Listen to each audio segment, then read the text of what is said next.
শুধু টাকা রোজগারের ফিকির। দেশে থাইকা পারো, নইলে বিদেশ গিয়া পারো, কোনো না কোনোভাবে পয়সা রোজগার করো। টাকা রোজগার করলে মা বাপ খুশি, টাকা রোজগার না করলে না অখুশি, খালাস। এরপরে ইমান আছে কিনা, ইসলাম আছে কিনা, নামাজ আছে কিনা, কোরআন আছে কিনা, আল্লাহ চিনে কিনা, হালাল হারাম কিনা, জায়েজ না জায়েজ না, এত কিছু আমার দরকার। ফুতেরে জিগায়ও না যে ফুত কামাই যে করতেছ কি হালাল কামাই করো না হারাম, না এত কিছুর দরকার কি। টাকা দিতেছে, খাইতেছে, ঘুমাইতেছে, বিল্ডিং করতে আসে, জমি কিনতে আসে, আপেল মালটা খাইতেছে। এক ছেলে আমারে নিজে বলছে, আমি সবার ব্যাপারে বলি না, এক ছেলে আমারে নিজে বলছে, হুজুর আমি একটা দেশের নাম বলছে, যেই দেশে আমার কর্মটা ছিল, চলে আসছে ওই দেশ থেকে। আমার বলছে, হুজুর আমার কর্মটা হলো এই, মদের বার, মদের হোটেলে নারী পুরুষ উলঙ্গ জিনা ব্যভিচার করে, আমার দায়িত্ব শুধু পাশে দাঁড়িয়ে মদের বোতল নিয়ে দাঁড়ায় থাকা, যতবার তারা চায় অতবার তাদেরকে মদ গ্লাসে ঢেলে দেওয়া, তাদের হাতে তুলে দেওয়া। এর বিনিময়ে আমার মাসে বেতন 2 লাখ টাকা। মুসলমান মুসলমান মুসলমানের সন্তান, বাংলাদেশের সন্তান।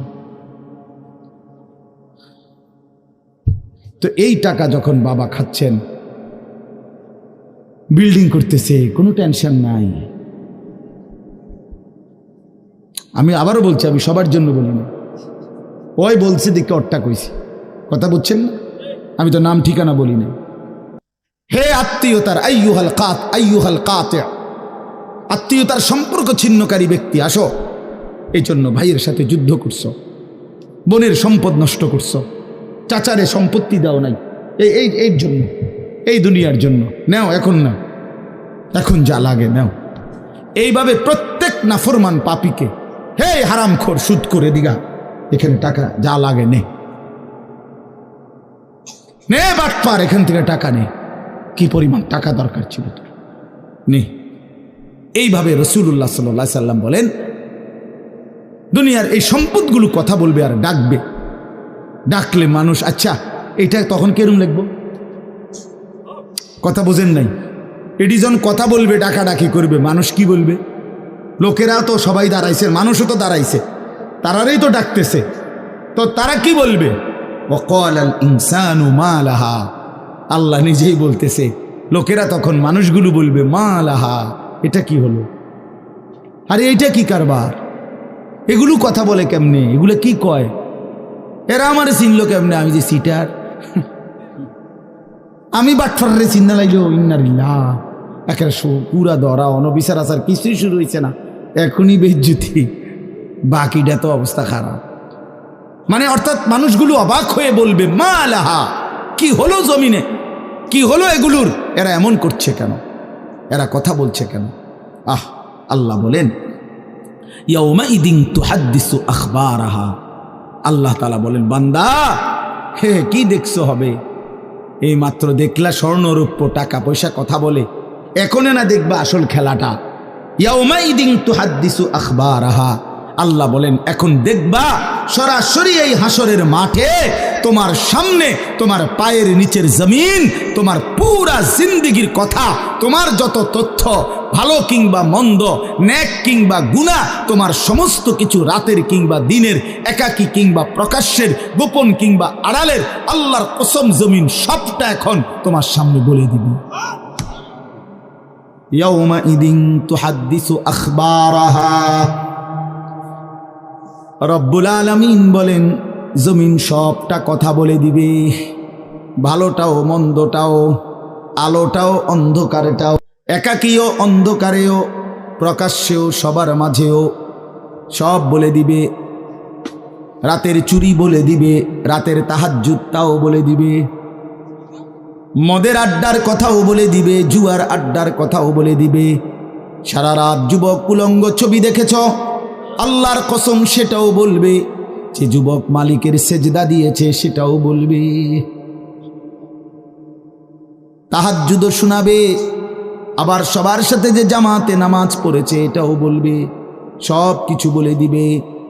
আল্লাহ বলেন, যদি মানুষ ভাবতে চাও জমিন কিভাবে কথা বলে, স্বর্ণরৌপ্য কিভাবে কথা বলে, আল্লাহ বলেন বিআন্না রাব্বাকা আওহা লাহা, আল্লাহ তাআলা আদেশ করেছেন বলেই কথা বলে।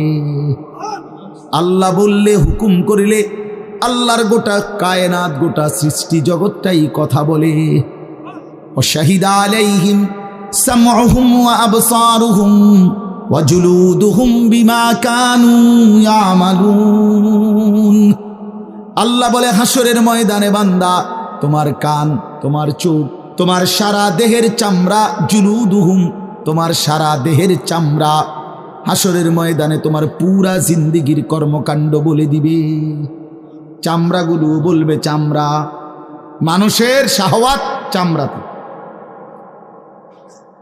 এই জন্য সমস্ত যৌনতার ঘটনা, অসভ্যতার ঘটনা শরীরের চামড়া বলে দিবে।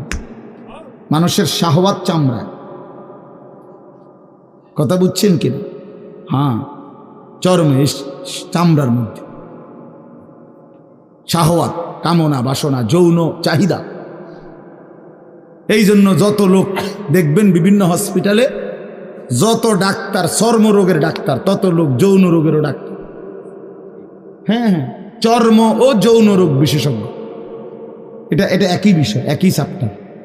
চামড়া মানে আল্লাহ তাআলা বলেন, তোমার চামড়া বলে দিবে কত রাত, কত দিন নারীর প্রতি অবৈধ আগ্রহ, অস্থিরতার, বেহায়াপনার, অসভ্যতা করেছিলে।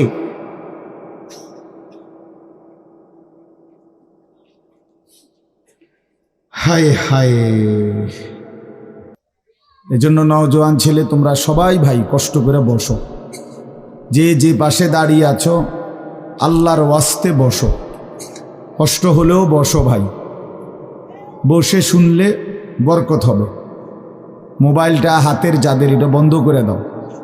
হাতে ধরা যেই মোবাইলগুলো, এগুলো বন্ধ করে দাও ভাই, এগুলো নামায়ে ফেলো। আমাদের চেহারার দিকে তাকাইয়া আল্লাহর কথা মনোযোগ দিয়ে শুনলে লাভ হবে। আসলে বাস্তবতা হলো, প্রতিটা আয়োজন কষ্টের আয়োজন। এক একটা মাহফিলের মধ্যে অনেক মেহনত করতে হয়। 2 টাকা, 10 টাকা, 20 টাকা, 50 টাকা একত্র করেই এরপর একটা মাহফিল।